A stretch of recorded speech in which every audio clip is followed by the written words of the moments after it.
kú dédé ìwòyí ẹ̀yin èèyàn mi. Mo kọ́kùnrin, mo kóbìnrin, mo kí ọmọdé, mo kí àgbàlagbà.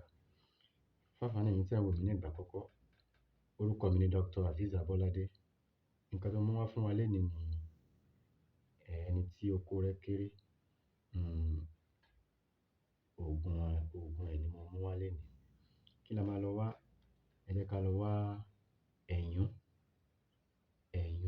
Ẹ bá dọ́dọ̀ àwọn eléwé ọmọ, wọ́n mọ ìtàkùn ní, ìtàkùn ní ẹ̀yún yẹn.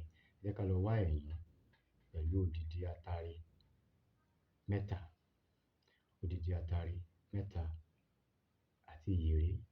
A ó jó papọ̀. Bá ti wá jó pọ̀, tá lọ tó kúnná dáadáa, a ó pò mọ́ òrì. Bá ti wá pò mọ́ òrì, a máa fi pa nǹkan ọmọkùnrin wa. A máa fi pa nǹkan ọmọkùnrin wa. Kò jù báyẹn náà lọ. Lẹ́ẹ̀kan sí orúkọ mi ni Dr. Azeez Abolade. Ire o.